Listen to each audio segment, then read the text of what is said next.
Well, I want to thank everyone for joining us today. We are excited to be getting things kicked off here for our April virtual monthly event. We've been continuing this ongoing series of monthly events for the entirety of this new COVID time as we reach day 400 or 500 of this quarantine of ours. But there's exciting news now and on the horizon. We're looking forward to inviting people back into when state and health officials allow us for. But in the meantime, we're continuing our ongoing series of virtual events. We'll have more announcements on May and June's events. And of course, we're excited to be bringing back Engage 2021 on a virtual basis in August of this year. We're lining up speakers, sponsors, special features throughout that. So be on your lookout in your inbox, on your social media. Be able to follow us on Twitter at SEMpdx, on Facebook, on Instagram, all the same handle, SEMpdx throughout. And we're excited for that. As always, we're always looking forward to featuring our charity of choice. This year, the SEMpdx Board of Directors has selected Elevate Oregon as our charity of choice. Elevate Oregon is a nonprofit organization here that works with students in minority groups and low-income households to find new pathways forward towards career services in both middle and high school and into college. If you'd like to find out more about Elevate Oregon, go to elevateoregon.org. That's elevateoregon.org. For more information about that. And of course, as we continue on these times, we're looking to support digital marketers, small business owners, nonprofit, and students in the Portland, Oregon area and the greater Northwest and across the US if they'd like to join. But we have free memberships now. Go to SEMpdx.org/membership, sign up for your free membership today, be included in our list, have featured discounts, and we're gonna have some exciting announcements that only for members coming up in the next few weeks. But without any further ado, I want to introduce Mark Mohammadpour. He is the founder and owner of Chasing the Sun Health Coaching. He's here today to kind of talk about basically designing your wellness and accountability story. Mark, I'm so excited to have you on with us today. Welcome. The floor is yours. I'm going to hand it over to you. As we go along, we're going to have breaks in and throughout. So please, if you have any questions, include them in the chat box below and in the chat throughout, and we'll get those answered throughout the presentation. Without any further ado, Mark, the Zoom is yours. Thank you so much. And it's a real honor to be here. I've been a fan of SEMpdx for a long time. I'm dear friends with Mike Rosenberg and his wife, Amy, and their firm. And so that it was thanks to Mike that I got connected with this group. So happy springtime. Happy April. I'm coming to you live from Chasing the Sun headquarters here in Northeast Portland. If you're in the neighborhood, I'm a house that the lawn needs mowing in the front. So that'll be mine. We're going to be a little interactive this morning. We're going to talk about you for once and focus on your well-being. And so I'm really excited for the opportunity. At the end of it, I'm going to send you a URL to be able to help download some resources to follow up on this conversation because it doesn't just stop here. So assuming you can all see my screen. Is that yes, no, maybe so? Awesome. Thank you. Just a quick disclaimer. I'm a certified personal trainer and health coach. I'm not a nutritionist. I'm not a doctor, I'm not a dietitian. I can't diagnose or treat diseases. I can't give meal plans. If you want to check out my full disclaimer, you can check it out at chasingthesunpdx.com. If you're an insomniac, perhaps it could lull you to sleep. We're going to do a quick breathing exercise to kick things off. So either sit back in your chair or stand. I want you to take your left hand or right hand, and I want you to place it below your rib cage. I want you to take your left hand and place it above. I want you to have your shoulders back and down, your lips slightly pursed like you're trying to whistle. And we're going to follow the dot. And we're going to inhale for a few seconds. We're going to hold. We're going to exhale for a few seconds and hold. And we're going to do that just for about a minute. All right, so join me.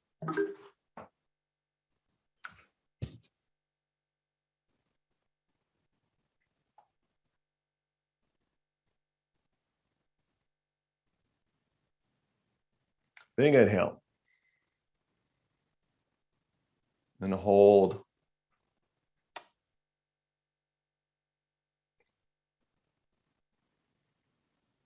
Two more times. Inhale.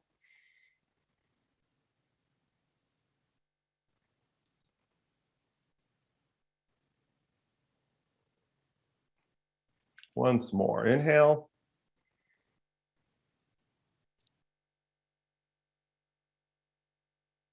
Exhale. And hold. Thank you for doing that with me. At the end, I'll have a link to that GIF. It's my favorite practical GIF to be able to breathe as we're running meetings and we have bits of time in between. I have my watch reminding me to breathe, but sometimes it's fun to incorporate something like that, especially if you're in back-to-backs and you're running meetings.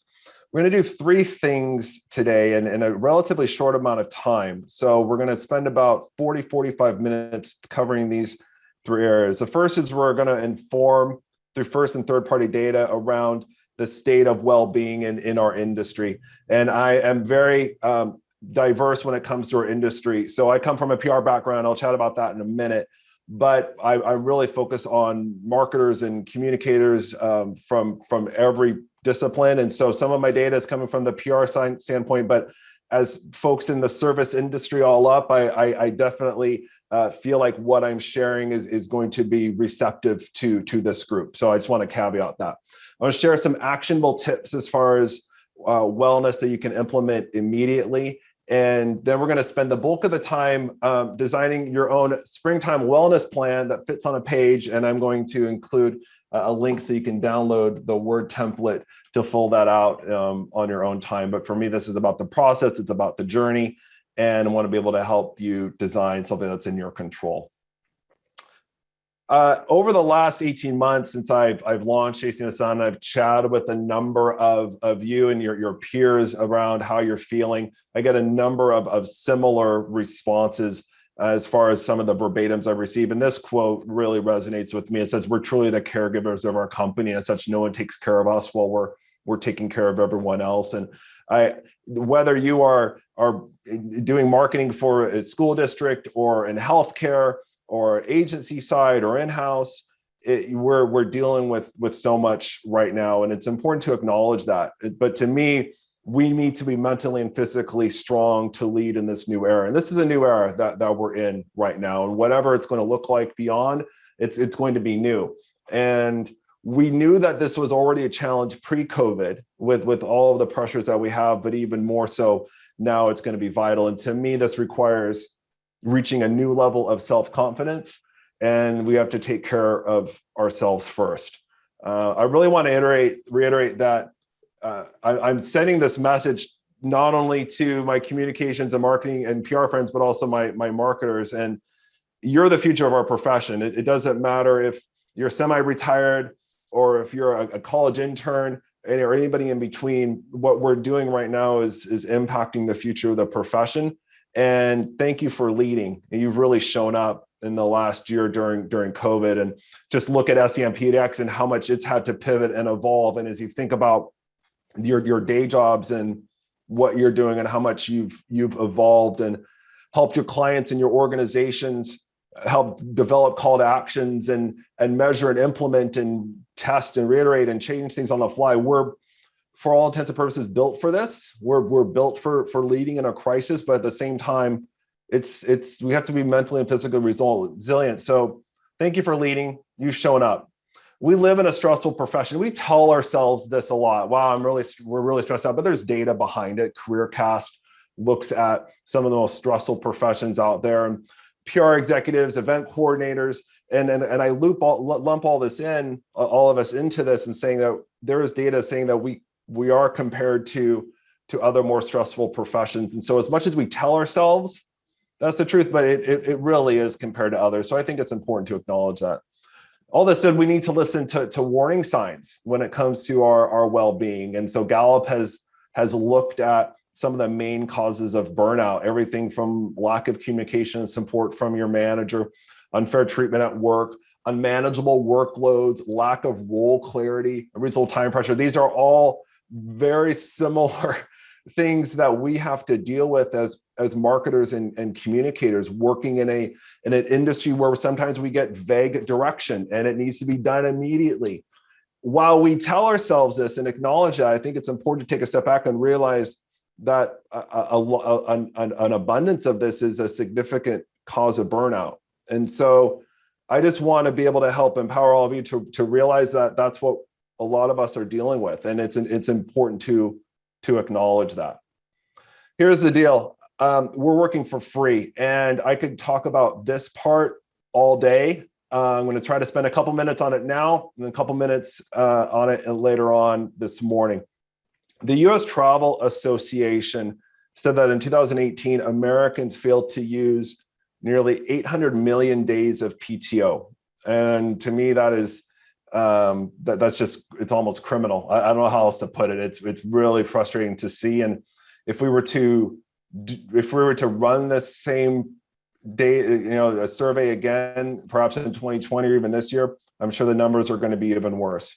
I worked with a communications professor from Washington State University a couple of years ago on a paper on the state of well-being in the PR practitioner, and we surveyed several hundred PR folks on the similar question. And so we dove in deep on a number of topics, including to take all of your allocated vacation and sick time. A large majority said no. And I'm going to imagine my marketing friends here are going to have similar responses, and it's probably even worse in the COVID era. So my first ask is to schedule your next day off. And perhaps it's this Friday, the following Monday, recording this obviously on Tuesday in mid-April, but the opportunity is going to be sunny out. Try to take some time off. That's my first ask of all of you.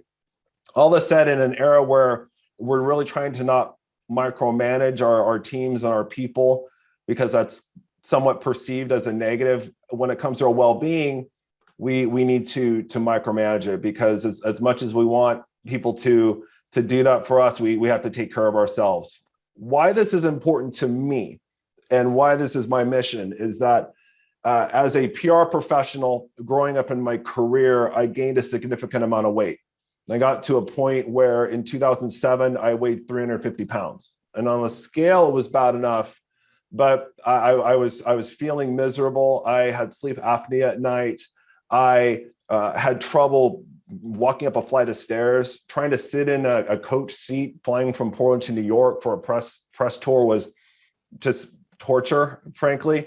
I was miserable, and I was really scared for my life. And I knew it needed to make a change. And that happened in 2007 when I proposed to my now wife, Christine, and I'm very blessed that she said yes. And because I'm living for not just myself, but for my wife and my in-laws and everyone around me, I made a decision to make a number of changes to my physical health, and I'm proud to have lost and kept off 150 pounds ever since. I'm thinner than I've been since the Ronald Reagan era, and it's given me a second chance at life. So this is me and my incredible wife, Christine, our sweet puppy, 18-month-old Labradoodle named Molly-Mo.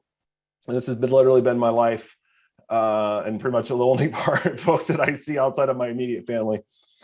As far as my career is concerned, I was honored to work at Weber Shandwick and Edelman before being president of the PRSA Oregon chapter. And now I run Chasing the Sun Health Coaching. My mission is to empower communicators and marketers to prioritize their well-being so they can shine. And so it's been an honor to do this over the last couple of years. So we chat about some data, chat about why this is important to me. Now let's talk about some actionable tips you can implement immediately. So I could talk about this section for hours and days. We don't have that much time, obviously. So I want to break it up into 3 areas that I think are the most important and relatable and actionable for you to take. And they kind of are into 3 different buckets. One is around taking time off. One is around how to separate work and personal life. And another is about staying active during the day. When I was on the agency side and looking at my peers and junior staff and senior folks not taking time off, I decided that I needed to really implement a system so I could be proactive with taking time off. And so I implemented what I call a 6-3-1 approach, because the reality is that we're not taking our time off. It's part of our paid compensation, and we need to be proactive about it, because especially on the agency side, this is obviously a corporate issue as well, but on the agency side, you're really tied to what's needed by the clients and the timing of announcements and marketing campaigns and everything in between. And by the time you know it, it's November or December. You have weeks of vacation bank that you can't roll over, whether it's company policy or whatever. And now you're burned out and not taking time off. So I try to implement something where every 6 months or so, I'm taking a week off. Every quarter, I'm taking a long weekend. And every month, I'm making sure I'm taking a half day or a full day. This is obviously going to vary depending on your tenure of your time with your company, if you're an independent practitioner or whatever. But the reality is we need to be proactive when it comes to our well-being. And so I really want to stress that with all of you and implement something that works for you. Now, some of you say, Mark, I take a month off during the summer to be with family and we go travel. Great. I love that. I love that you have that mentality and do that. I just want to make sure that those who always have a lot of time banked up and not know what to do with, I don't want you to feel resentful with your company or for yourself and you're burning out. So do what works for you. I just don't want you to leave any time, unused. That's a big thing for me. The Germans have a great word called Feierabend, which the loose translation is a fake commute. So in this era of COVID, and frankly, as we were just chatting before we started the call, just the idea that what is our office environment going to look like post-COVID, no one really knows. Everyone is trying to figure out, it's going to be this hybrid model. Some people are coming in for a few days a week or whatever. I think it's going to take a few months or years until we get sort of a standard. I don't even know if we're going to have a standard. I'm curious in the chat what folks have to say about that, or what policies you've talked about with your own company. I'm used to working from home. I worked for several years from home full-time when I was at Weber Shandwick, and the last few years here as I was launching and working on my company. And so for me, working from home is normal, but for others, this has been a big shift. And so what happens is that we're waking up at 5:30, 6:30, we're immediately on our phones and we're checking our mail. And then we're doing that off and on all day until it's bedtime. And we don't have that natural stop and start that we're used to. We used to get on our bike or take the Max or the bus or drive into work. And we're not doing that anymore. We don't have that natural ramp up or ramp down. So this idea of creating a fake commute is really important to be able to naturally, mentally and physically ramp up and ramp down. So my recommendation is to identify a block of time, 15 to 30 minutes before, at the start of your day and at the end of your day, and look at what you can do. And sometimes that could mean taking a bike ride around the block, or around your neighborhood, or a walk or meal prep or something. But it's just something that you're able to install a habit at the beginning and at the end of your day. Next, I think ending email expectations is really, really important as far as alleviating burnout. So what do I mean by that? My own experience in talking to teams about challenges as it relates to email, I'm not going to ask all of you to, just to not check email before 10 a.m. and after 4. And that's just not realistic in the service industry that we're in. But especially in a team environment, making sure that there's clear communication as far as expectations on when to reply to things, when to view things, when to respond to things, I think can really help alleviate anxiety and burnout. And sometimes it's easier said than done in a client environment, but I think there's work that we can do. So for some examples, instead of sending those emails to your team on nights and weekends, maybe just draft them. Because the reality is we have work to do after we put family to bed and we have other obligations, so I get that. But do we really need to send those emails? Or if we do we need to say, don't immediately respond, I'm just getting this out because I need to. Don't assume that your team knows and you need to be available to respond to emails. So I've seen this a lot where colleagues on teams will be online late at night over the weekend because they perceive that they have to be online. Now, if you're launching something and it's all hands on deck, I get it, and that's kind of the world we're in. But there's a gap there between those times and the times where that's not expected, and it's being able to, as leaders, make sure that there's a a streamlined communication. And then another big thing, and I could talk all day about this, is vacation protocol. So I talked about taking PTO. So if you're going on vacation, you're taking a trip later this year, does your team, does your client know your availability? Do they know that even though you're gone, are you going to be on email? Are you going to be on calls?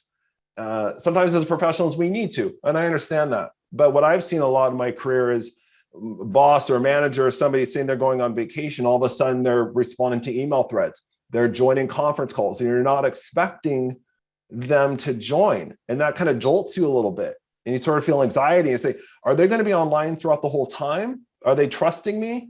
So it's making sure there's just a clear line of communication as far as that's concerned. I think there's a good balance between the realities of what we do and having way too much anxiety. And some of these tips have really worked for me in the chat. So share in the chat if you have any responses. Have you installed any email boundaries for yourself or your teams as it relates to not emailing on nights and weekends or anything like that? I'm just curious. I'm going to keep going, and if there are responses, I'll pause. So feel free to share, because I'd love to hear from folks if they have particular policies that they've implemented.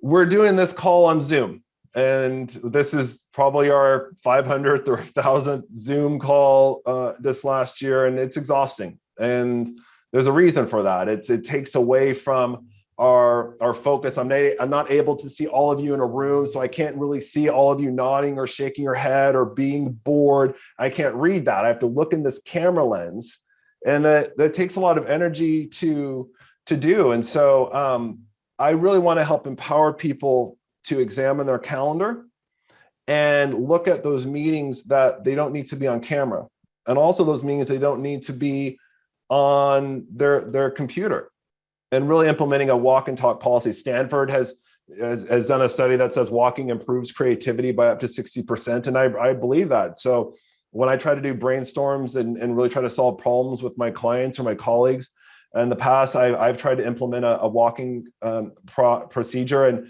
it works really, really well.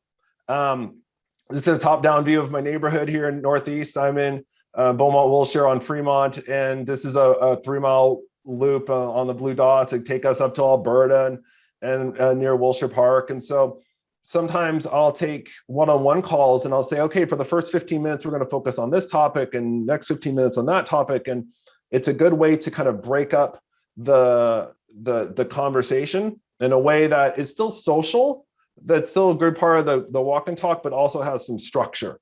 So, which I think is important. You need a balance of the two. And so this is just one example of how I've tried to marry those two. I'll pause because I'm looking at some of the responses. Mike, yep, send later function. I love it. Send later, yep. Doug, way too reactive and in moment needs. Yeah, it's tough because this is something that our industry, we're in client service, and we're just, how quickly can we get back to people? Part of it is client service. Part of it is us feeling better about ourselves by doing it. Plus it's also good. I mean, there's another side of it saying it's good that we're responding right away because we're not, procrastinating. But at the end of the day, it is being able to take a step back and say, okay, can I flag that for a little bit from now? And just kind of thinking about that. So it's not to beat each other up, but it is to acknowledge that there's times that we can pause. And I think it's really important. So Teresa, send later, reduce schedule. So I made it clear to our team when I'm available and I won't be. If there's immediate need, they'll text me. I think that's great. I've seen there is something on LinkedIn where people have put in their email signatures, basically saying, when their office hours are, or I might not be able to immediately respond, something like that. I think it's important, especially in this era and beyond, giving ourselves grace, understanding how much we've blended our work and our personal lives and how much that's looking going forward. So anything we can do to be proactive is really important. And I've found that people respect that. I really do. And I welcome contrarian thoughts and examples of folks that don't, because I'm sure there are, but I think sometimes we bottle this up a bit and we think that it's poor optics if we're not responding within 5 minutes, and when really we're respecting our time, and I think people respect that. Another thing that I had to overcome when I was 350 pounds is this kind of mindset that I had to run miles and miles or do a ton of push-ups in order to lose weight. And I had to overcome that mindset and saying, okay, just by moving and living and breathing, I'm burning calories. I come from a perspective of weight loss, so I'm very cognizant of that. But at the same time, I just know that us as humans and folks in this industry, we're not moving as much. We're in front of our computers. And so for me, the idea of just doing a quick 3-minute exercise, just a few jumping jacks and a plank and burpees and running makes me feel so much better. I also have a standing rule that for every time someone needs to reschedule a call with me, I immediately use that block of time for exercise. Whether that's getting on my bike or taking a walk or something like that, I'm immediately using that time. And that might not be realistic for everybody, but that's a rule that I implement for myself because I feel like I'm getting that time back. So that wraps up the second part. Before we talk about designing this, and I'm going to be asking a series of questions as we build this out. Any questions on particular tips? Feel free to either share in the chat or I guess you can speak up if you want. So I'm going to take a quick drink.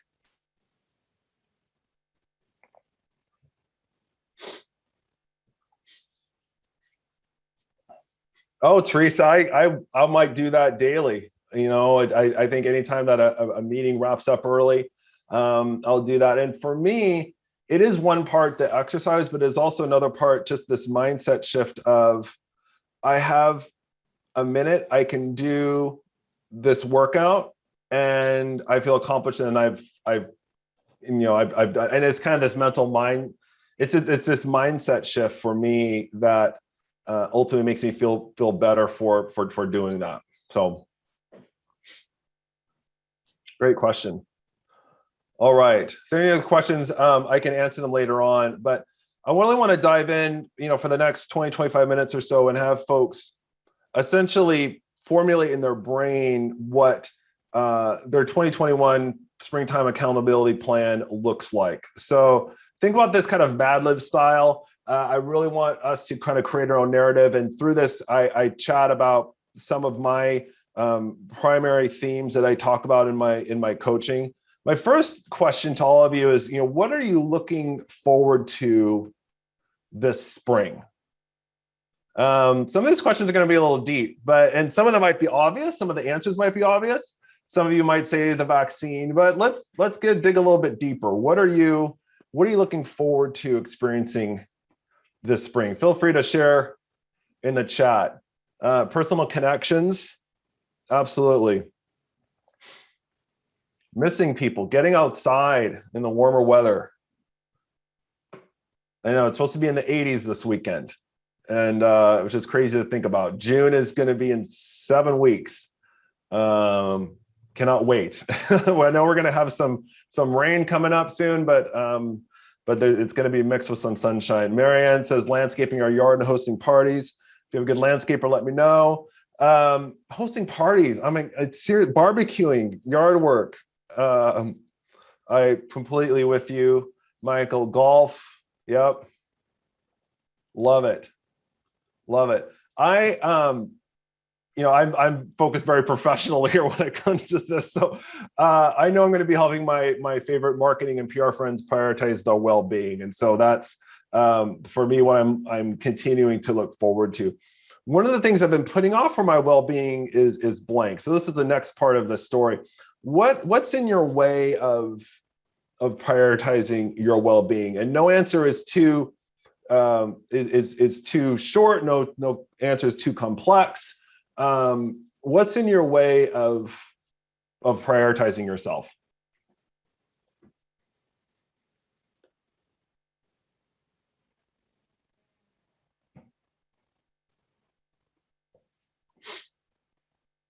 Is it focused on time? Is it other people's expectations?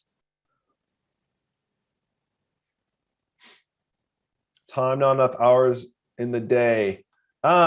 Corey, I don't know if you're able to speak. I would love to ask you a little bit more about the other people's expectations. Could you expand on that a little bit? Are we able to give you the mic? If you're comfortable.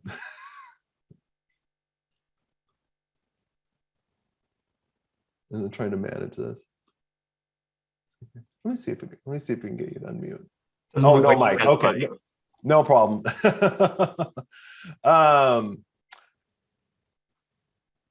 Yeah, been so responsive now. Others expect it. So it is that notion that we've set ourselves on such a high bar that if we slip, there's this perception that we're not conducting customer service in the same way or anything like that.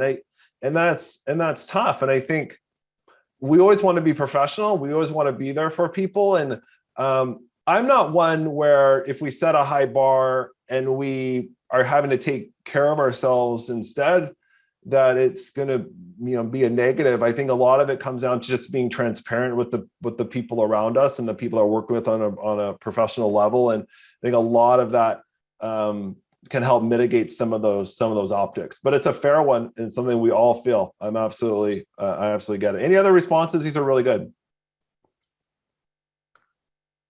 One of the things I've been putting off for well-being is staying consistent with my workouts. And this was as I was drafting this and starting to present these in January and February, and here in Portland, the ice storm feels like a long time ago. It wasn't that long ago.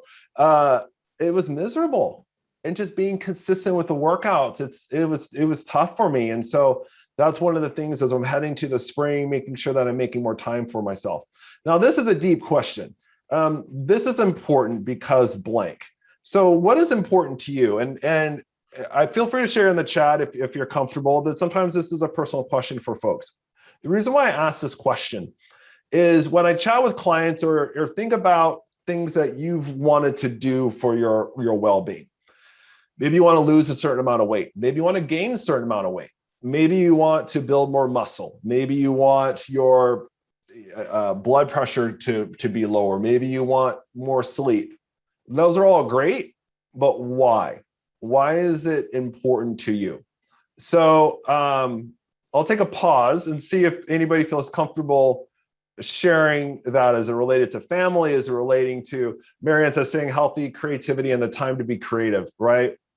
Yep, especially in this industry, right? So it takes time for really strategic ideas to come to the forefront, and staying healthy, I think, is a really big part of making that happen.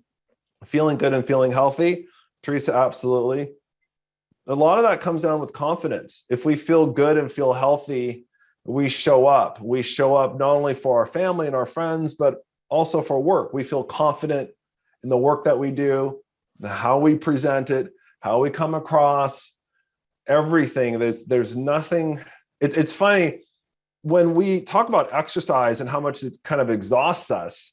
It really ends up giving us more energy, and we never regret. I never regret getting on my bike. I never regret going on a run or walk.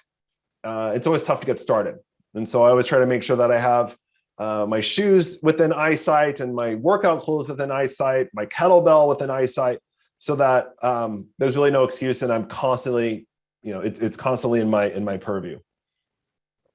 So thank you. So for me, Teresa, the hardest step is the one that gets me out the door. Absolutely. That is a common thing, and I think just keeping those things in eyesight is really key to remind you. For me, I need to show up with confidence for my clients. This is why it's important to me. But how am I going to make myself a priority this year? This is the next part. I know that things are going to get in my way, right? So this, as we build in the narrative, this is the drama. We're getting to the drama part, right? So the story arc. What is going to get in your way of prioritizing your well-being? We talked about what it has done in the past, but thinking ahead, and some of this is going to be very personal, some of this can depend on your own work that's coming up or family, but what do you anticipate is going to get get in your way of making yourself a priority.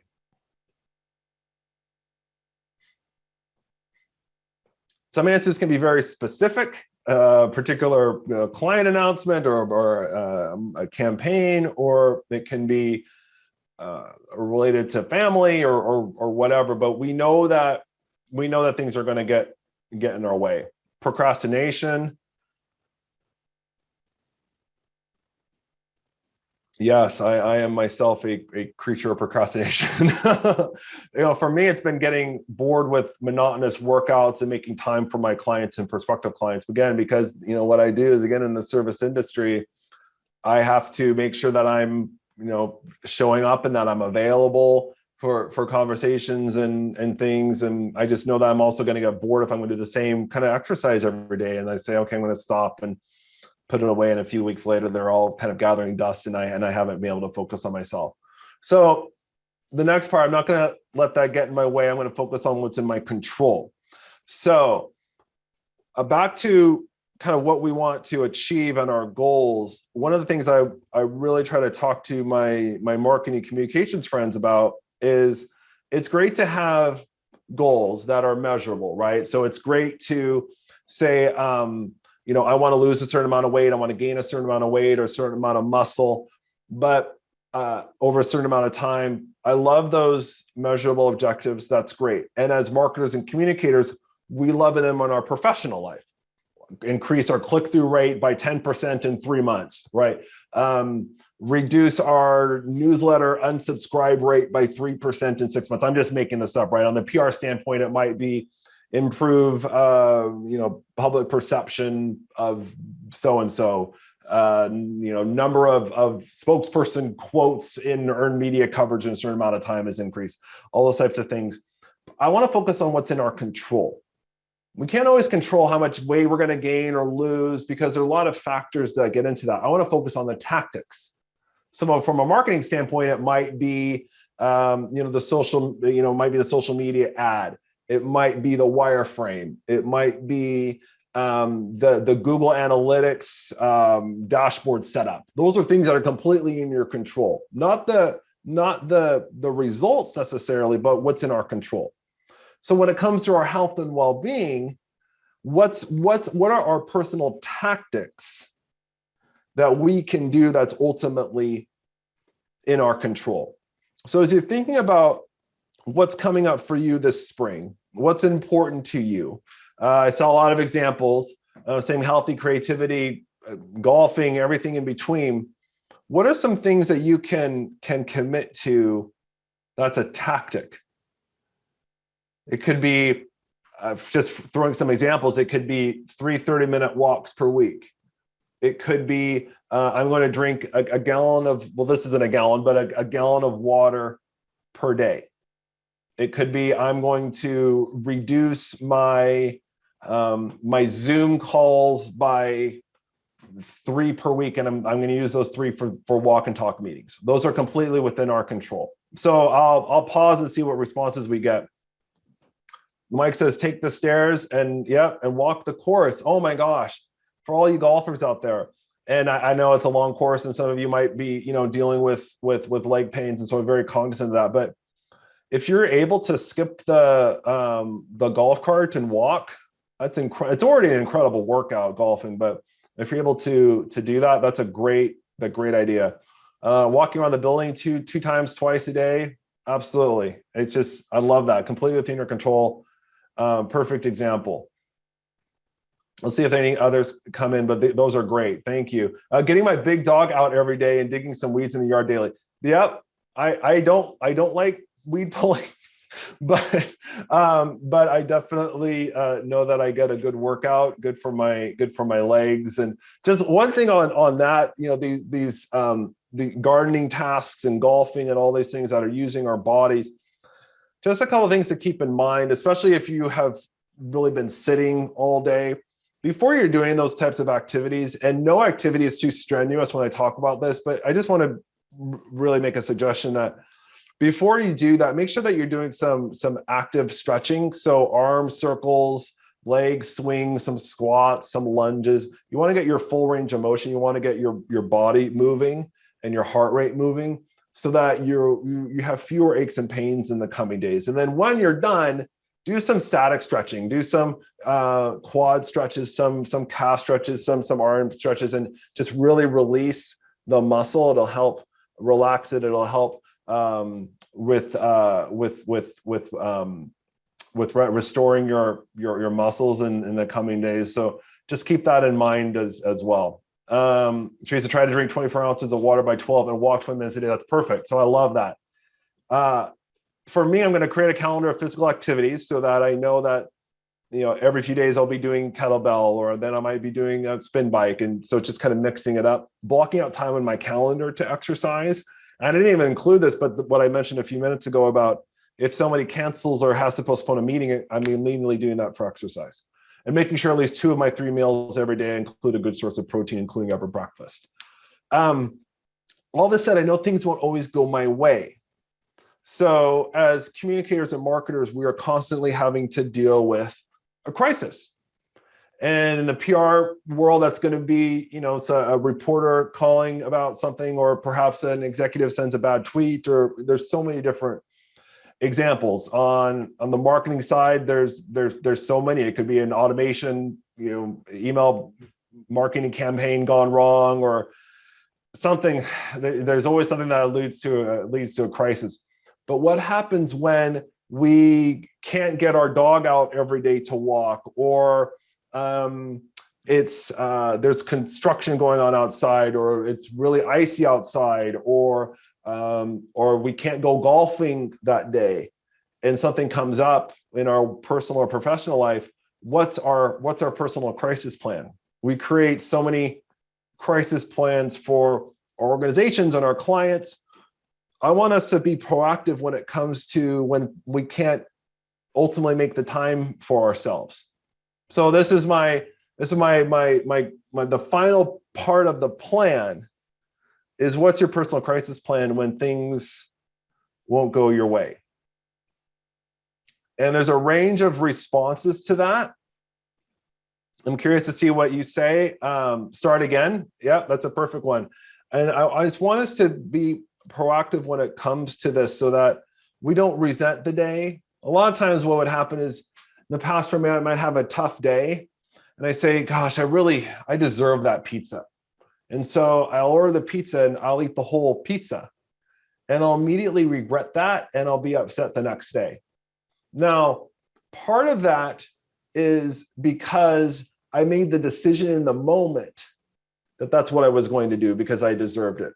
If I had planned and said, Mark, if I'm having a tough day, I'm just going to have some pizza and I'm going to feel okay about it the next day, that's another thing. Because it's not the crisis, it's how we respond to it ultimately. That's how it goes in the professional world. I think it needs to go in the personal world as well. So that means giving ourselves grace. It could mean, starting again. For me, if I have a tough day, I have my stack of thank you cards that I make sure that I send at least a kind note and thanks and gratitude to a friend or mentor, and that's how I get through a difficult day. And so that's the plan that I write. And so I wanted to share that with you, because we're all going to think through this in our own way.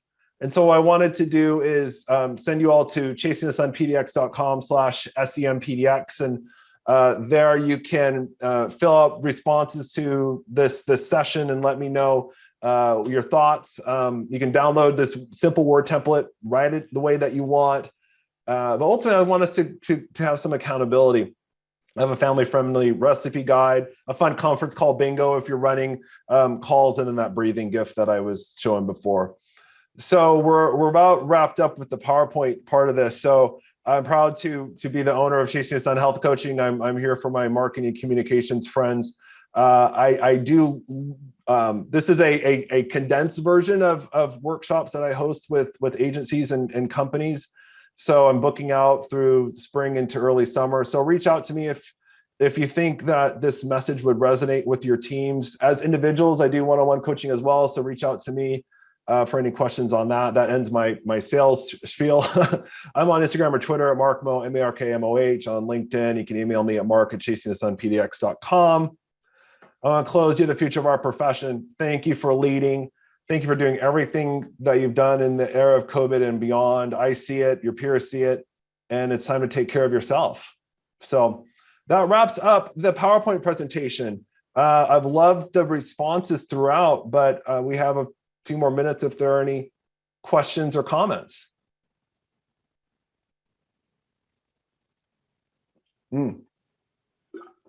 Teresa, we talked a lot about exercise being a priority. What about diet? That's a really great question. And I did focus a lot on exercise. I have other workshops and topics that talk about diet. And I'll tell you, one of the things that I did when I started losing my weight was examining my breakfast. I realized that I drank 500 calorie mochas and ate 500 calorie scones. And by 8 a.m. every morning, I had 1,000 calories in my stomach. And I was like, Mark, what the hell are you doing? Like, this is ridiculous. So I started drinking green tea, which had caffeine, right? So that's the common denominator. And I started eating spinach feta wraps from Starbucks, and I cut my caloric intake by 70% from 1,000 to 300. Now, it's still not perfect. I don't do that every day, but over time, that helped me significantly. Another thing that I did, I was talking about pizza a few minutes ago. I used to order large pizzas and eat the whole thing at 11 o'clock at night while playing Halo, and it's ridiculous. I still eat pizza, but first of all, I'm in like my third dream by 11 p.m. now, but I don't feel guilty about it. I might, instead of having a large, thick crust pepperoni and black olive, I might have a thin crust garden veggie that I split with my wife, and we eat at 5:30 or 6 o'clock. And it gives me time to digest before I go to bed. And a lot of that's trial and error. A lot of people talk about fasting. I talk about, I'm going to do a cleanse. I'm going to do all this and that. And so I don't have time to get into all of that. And what's important for me and to tell you is to make sure that you're having a healthy balance of protein and good fats and carbohydrates. And talk to your doctor if you're having obviously certain dietary restrictions. There's a lot of things that evolved over the last few years. I'm a huge fan of chickpea pasta as one example, and to replace traditional pasta. I love that. There's a company called Bonza and other companies that make chickpea pasta. The point I'm going with that in particular is that it includes a good source of protein for the same number of calories. So those are things that I've just learned along the way. But the big thing for me is I haven't skipped meals. I make sure that I'm being proactive with what I'm eating. And this is going to be also important when we're traveling a lot more. This was a big message I shared pre-COVID. But for us who are traveling a lot, meeting with clients, going to trade shows, we're stuck in airports.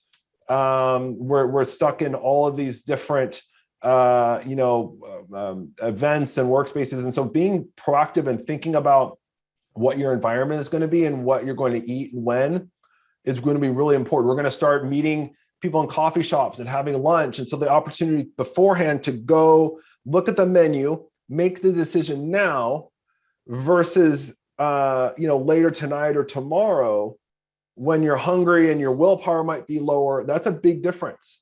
That's a significant difference. So if you're able to make those decisions beforehand, there's a lot of benefit to it. Again, I could talk about this all day. It's a great question. So, oh, thank you, Mike. Apologies, Doug. Yeah, at chasesonpdx.com/SEMpdx. If that doesn't work, let me know. So I think that should be good. So I have that domain off. There's no Google search. So that's specifically for you. Bethany, how often do you take a break from screens? I don't have a standard, but I guess if I were to average it, probably I'm definitely not on front of my screen for more than 2 hours at a time. I'm just not. So whether I'm getting up and moving or I've blocked out time to be away, that's sort of been I guess I would say my standard operating procedure. Definitely no more than 3, but probably every 2. It's a really good question. I guess that's a good rule of thumb, just thinking off the top of my head. 2 to 3 hours.